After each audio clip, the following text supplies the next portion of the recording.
My title for this session, our second session, is Crossed the Line? I'm asking you a question. Have you crossed the line?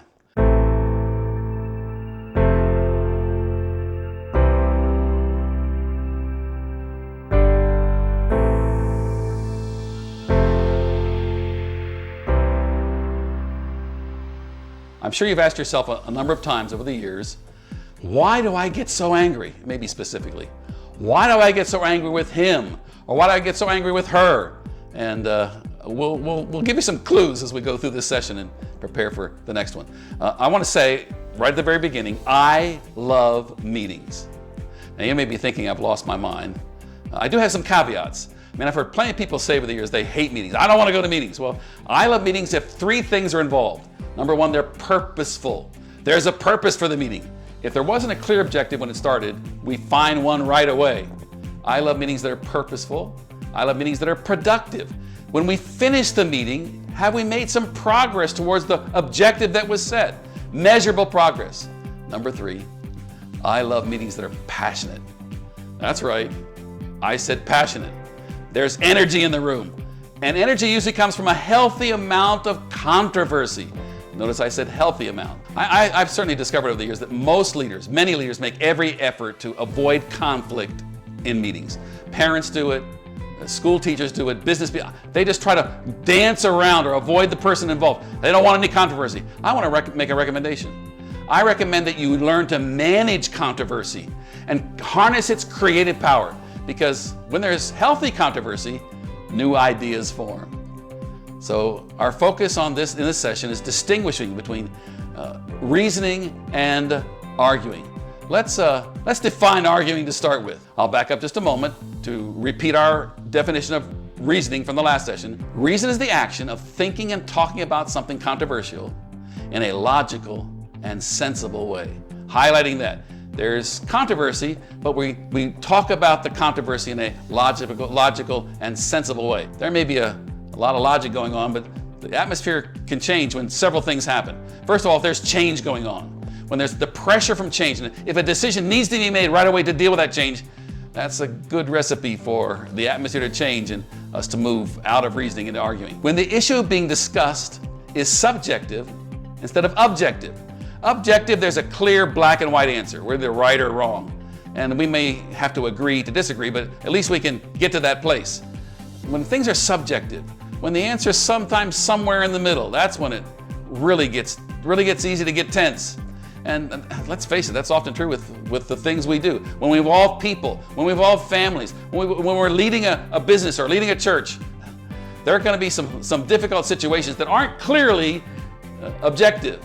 But then finally, when we start attacking the person involved instead of the problem. And this is probably the great challenge that we need to deal with and confront and know why we get there. So how do I know when the line has been crossed? Let me define arguing. Arguing is to express an opposite view with the view of persuading others in a heated or angry way. Let me say that again. Arguing is expressing an opposite view with the aim of persuading others in a heated or angry way. Key words there, opposite view, that's obvious, there's controversy. But when we're trying to persuade someone, we've already made up our minds, I'm right, you're wrong, I'm gonna persuade you, and we become heated or angry. Well, that's arguing. So, back to my question. How do you know when you've crossed the line? We'll talk about a couple of things today and then set the stage for our next session. Number one, I know I'm arguing, I've crossed the line from reasoning when I'm listening to respond. I'm composing the answer even while the other person is still stating his or her position. I'm contrasting listening to understand with listening to respond. When we listen to respond, we're composing our answer while others are stating their position. You've crossed the line. Now, I'm highlighting that idea or listening to respond. In other words, we've already made up our mind, that person's wrong, I'm right. I don't really need to listen to what they're saying. And while they're talking, we're already composing our response. We're ready for combat. We're gonna state the opposite opinion. And I'm contrasting that with listening to understand. What are they really saying? Can I get to the heart of the issue? Don't get caught in some of the words and misunderstand the terms, but what's really going on here? There's a couple of keys that may help you in getting there. First of all, listen with questions in your mind. Rather than statements coming up, wait a minute, what is he really saying? What did he mean by that word? Maybe make a couple of notes while you're, just a couple of words will be enough to jog your memory. Ask questions. Look for questions that'll help clarify. Communication is really tough. It's really easy to misunderstand what someone's saying just by the words that are used, the terms, and especially if there's any energy in the room. Let me give you a couple of examples. In Acts chapter 15 and verse 22, the Bible tells us that the leaders of the church, basically, apostles, elders, gathered together in the city of Jerusalem. Now they were there for a reason. There were several men who had left Jerusalem, had gone north into Antioch, and while in Antioch, they propagated a new doctrine. They said, if you're going to be a Christian, you also have to obey all the Jewish practices and standards from the law. They said law plus grace. That's basically the bottom line. And Paul objected, Barnabas objected, no, we're saved by grace. Certainly there are practices we must observe. Grace will change us, we'll want to observe them, but we're not saved by those things, and particularly some of the kinds of things that these guys were after. So how do we solve the problem? They went back to Jerusalem. The problem came from Jerusalem, they went back to Jerusalem, and quite a crowd gathers, apostles, elders, dozens for sure, maybe even hundreds. And they entered into a discussion. And the Bible actually records some of what was said. You can be sure there was some heat in the room. There was some challenge in the room. There was controversy in the room. And after some length of time, may have been hours, James stands up and James kind of pulls together everything that's being said and states his summary. Let me suggest to you, gentlemen, that this is what we do. After he'd done so, the Bible tells us everyone sat back and said, yeah, that's the right thing to do. They came together in one accord. They were reasoning, even though there was heat, instead of arguing. That's Acts chapter 15 and verse 22. Now, unfortunately, the situation doesn't end there. The Bible tells us that Barnabas and Paul were commissioned to go back to Antioch and to the other churches and announce the findings of this council. And as they're preparing to leave, there's some discussion between Barnabas and Paul about a certain young man named John Mark. Now, John Mark had traveled with the missionary group, the apostles, Paul and Barnabas, on their first journey. And very early on the journey, he decided he was going home. We don't know why. Maybe he was intimidated by the situation. Maybe he didn't like the food. We gotta remember this was pretty tense stuff. The apostles were persecuted as they began to share this good news. John Mark goes home, and Barnabas wants to give him a second chance. Hey, Paul, come on. He's just a young man. And Paul says, no, this is too serious. I'm not going to let this happen to us again. They go back and forth, and the Bible tells us there was such heat. Sharp disagreement is the word that's used in Acts 15, verse 39, that they parted company. And that word parted company doesn't mean they just said, oh, well, okay, you go your way, I go my way. They basically were angry enough they walked away, didn't talk to each other for a long time. Good news is, later Paul realized that maybe he'd acted too rashly, and towards the end of his life, he actually welcomes John Mark. Please send John Mark to me because I need some things him to help me with what I'm doing. So the tragedy was, they moved somehow from reasoning to arguing, and they parted company.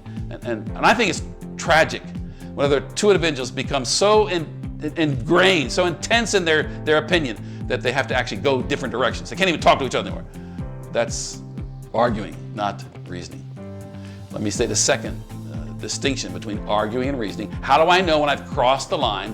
When you feel aggressive, when you're motivated to stand your ground and demonstrate strength, you've crossed the line. Now, everyone who gets into any kind of a reasoning situation where there's strong opinions is going to feel like their opinion is important. The challenge is, of course, to remain in an attitude of discovery. I have some things I believe, but it may well be the other individual has some things that can be added to what I believe. Picture yourself when you're in a meeting, when you're there with your children or with your teacher at school or in the business situation.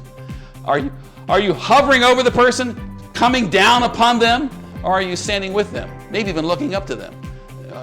If you're coming at them, that's a pretty good sign that you've become angry and you've moved out of listening. A listening individual is receptive, assumes the other has something to add. And I hope that we can maintain that attitude.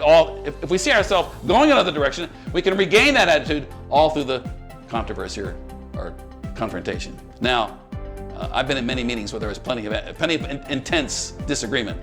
And I'll say that most of the time, those meetings result in better conclusions. In fact, I've been in several meetings when we conclude the meeting, we summarize what was decided, and we asked, well, whose idea was that? And everyone kind of said, well, no one knew whose idea it was because we had reasoned together. The picture of the goal we're working towards with this whole arguing and reasoning discussion is found in James chapter 3, verse 17. Let me close with it. James 3:17. But wisdom from above is first pure, then peaceable, open to reason, full of mercy and good fruits, impartial and sincere. The key there, of course, is you want wisdom? Of course we want wisdom. Wisdom comes from a multitude of counsel. How do we get a number of people together to agree on anything? Well, by reasoning together. Open to reason is what James says. That should be our goal in every discussion. God bless you. Thank you for joining me. Now, if you registered for the webinar today, you should have received an email with a link, a Zoom link, an invite to join the team, myself, Pastor Sunday, Pastor Miguel, for a discussion, a dialogue, a conversation on this particular subject. I hope you'll join us, and you'll need to click that link. As soon as the video ends, join us, please. If you didn't receive that link, go right away to the website, register. We'll try to get an email out to you right away. We want to talk to you. We want to hear what you have to say. God bless you. Thank you for joining us. Amen.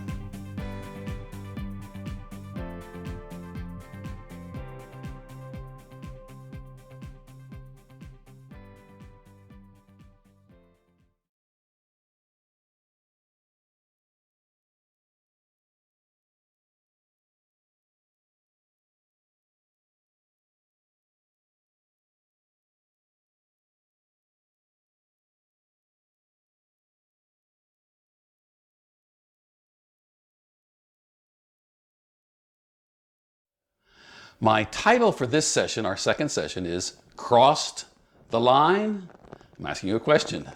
Have you crossed the line?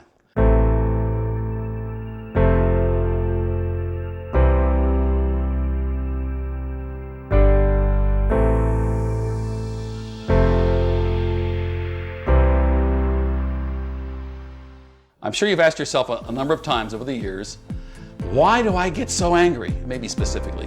Why do I get so angry with him? Or why do I get so angry with her?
I've certainly discovered over the years that many leaders make every effort to avoid conflict in meetings. Parents do it, school teachers do it, business people, they just try to dance around or avoid the person involved. They don't want any controversy. I want to make a recommendation. I recommend that you learn to manage controversy and harness its creative power, because when there's healthy controversy, new ideas form.